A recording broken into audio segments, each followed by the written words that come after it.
नबी सल्लल्लाहु अलैहि वसल्लम की मरगूब ग़िज़ाओं में गोश्त भी था, मुर्गी का गोश्त। अबू मूसा अशअरी कहते हैं कि मैंने रसूलुल्लाह सल्लल्लाहु अलैहि वसल्लम को मुर्गी खाते देखा, खरगोश का गोश्त। अनस बिन मालिक बयान करते हैं कि मैं एक नौखेज मजबूत लड़का था, मैंने एक खरगोश शिकार किया, फिर मैंने उसे भूल लिया। तब अबू तलहा ने मुझे उसका पिछला लड़ा देकर नबी सल्लल्लाहु अलैहि वसल्लम की खिदमत में भेजा, मैं उसे आपके पास लाया तो आपने उसे कबूल फरमा लिया।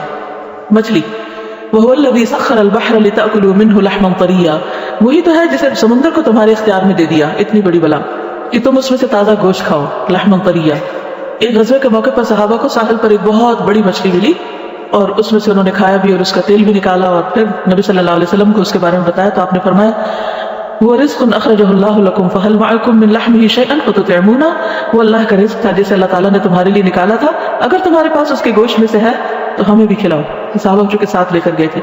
एक रिवायत में है कि उस मछली का नाम अंबर था, ये सही बुखारी की रिवायत है।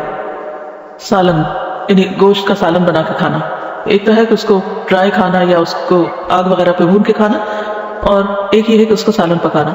हजरत आयशा कहती है कि एक दफा नबी सल्लल्लाहु अलैहि वसल्लम घर तशरीफ लाए, हांडी पक रही थी, आपने खाना तलब फरमाया तो घर में जो पहले से मौजूद सालन था वो आपको दिया गया रोटी के साथ। आपने फरमाया क्या मैंने गोश्त पकते हुए नहीं देखा? यानी कि मैंने देखा कि हंडिया में गोश्त पक रहा है तो आप लोग मुझे ये खाना दे रहे। अर्ज किया देखा है, लेकिन वो गोश्त तो बरीरा को सदक़े में मिला है और उन्होंने हमें हदिये के तौर पर दिया है। आपने फरमाया उसके लिए वो सदका है लेकिन हमारे लिए हदिया, यदि ऐसा गोश्त खाया जा सकता है। तो गोश्त को हंडिया में पका के शोरबा बना के उस तरह भी खाना आपकी सुन्नत में से मिलता है। दस्ती का गोश्त, अबू हुरैरा से रिवायत है कि मैंने रसूलुल्लाह सल्लल्लाहु अलैहि वसल्लम के सामने सरीद और गोश्त का एक प्याला रखा, आपने प्याले में से बकरी की एक दस्ती उठाई क्योंकि गोश्त में दस्ती आपको पसंद थी। दस्ती होता है आगे के, जैसे बकरी के 4 पांव होते हैं ना, तो आगे के जो लेग्स होती हैं। आपने उसे दांतों से खाना शुरू किया और फरमाया क़यामत के दिन मैं तमाम लोगों का सरदार हूंगा। फिर दोबारा आपने दांतों से गोश्त खाया, फिर फरमाया मैं क़यामत के दिन तमाम लोगों का सरदार हूंगा। इससे आप अंदाजा लगाएं कि 2 बाइट्स के बीच में आपने एक तालीम दी और दूसरे बाइट के बाद फिर वही बात दोबारा तकरार की। तो हम भी सोचे कि हमारे खाने के दौरान की गुफ्तगू क्या होती। हम खाना भी खा रहे होते हैं और मुर्दा लोगों का गोश्त भी खा रहे होते हैं, साथ साथ ग़ीबत कर रहे होते हैं या तबसरे कर रहे होते हैं या किसी के ऊपर हंस रहे होते हैं या मजाक कर रहे होते हैं। तो ये भी सुन्नत में से है कि हम इन चीजों से परहेज करते हुए खाने के वक्फों के बीच में क्या करें, अच्छी गुफ्तगू करें, काम की गुफ्तगू करें, किसी के इल्म में इजाफा करें या किसी से कुछ सीखें। और फिर यहाँ पर आप देखिए कि दांतों से आपने उसको काटा, तो इससे ये पता चलता है कि गोश्त को दांत से काट सकते हैं।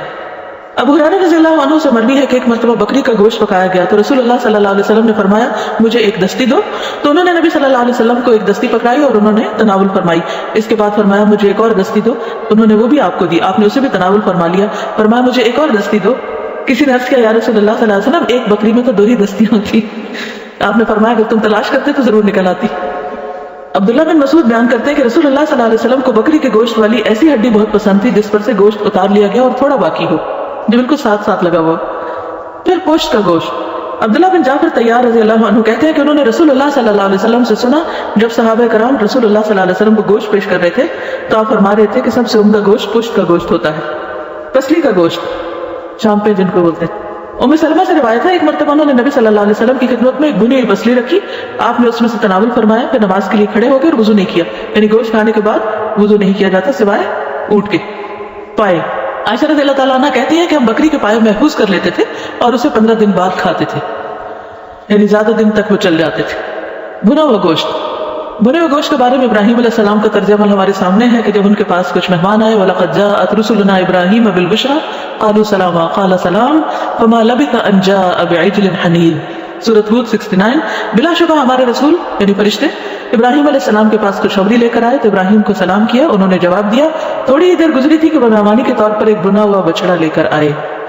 तो इससे पता चलता है कि अगर बकरी के अलावा बछड़े का गोश्त भी, बछड़ा यानी कि गाय का बच्चा, उसको अगर इस्तेमाल किया जाए तो उसमें हर्ज नहीं है।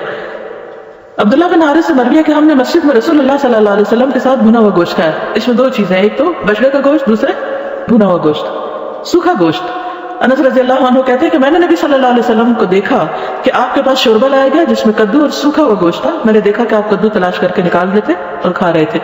उसमें सूखे गोश्त मुराद ये कि पहले जमाने में फ्रिज वगैरह नहीं होते थे तो लोग गोश्त जब ईद वगैरह पर या इकट्ठा ज़बह करते थे तो उसको छोटे छोटे टुकड़ों में काट कर सुखा लेते।